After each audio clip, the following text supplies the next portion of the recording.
Set ready? Hi everyone, my name is Jose Kobe. I'm a captain on the Cutcherville Fire Department. I'm the Chief Medical Officer. What I'd like to present to you today to get our local hospitals familiar with is the Lucas 2 automated compression device.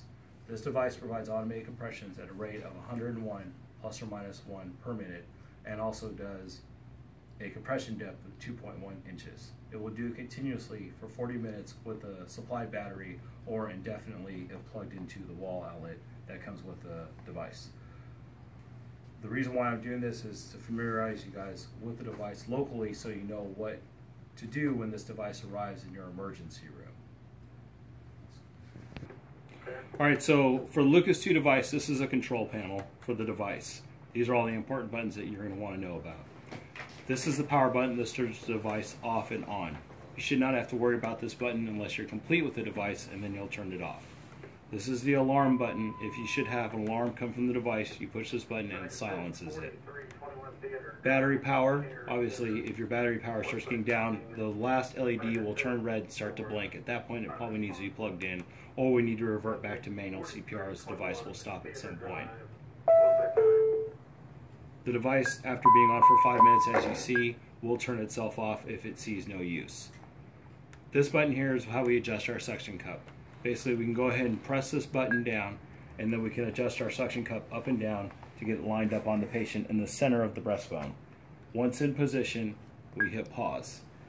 That'll lock the suction cup in place, and that'll allow the machine to gauge its own depth.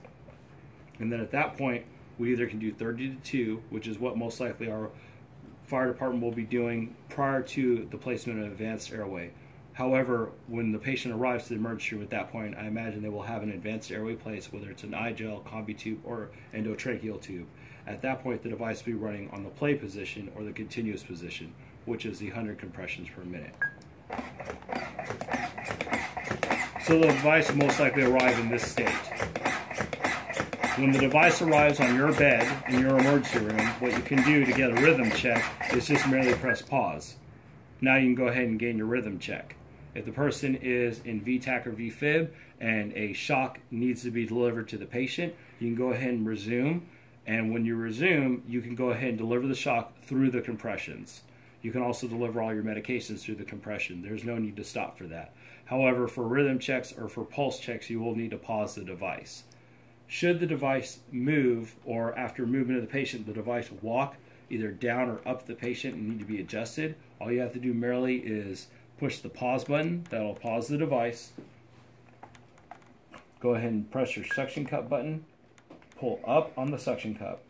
Readjust your patient so they're centered, so the suction cup pushes down in the center of the breastbone. Place the suction cup back in place. Pause, and then go back to play again, and then redo compressions again.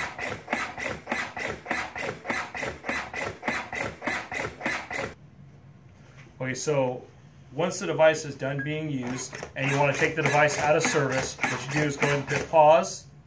You go ahead and hit your suction cup and pull up. Turn the device off completely. You go and release your neck strap, and then pull up on the green handholds here, and that will release the device from the backboard. Pull the device away and go ahead and place it on its side. And then the backboard merely is just picking up your patient, sliding the backboard out, and then you go ahead and revert back to manual CPR or the next step of care for this patient.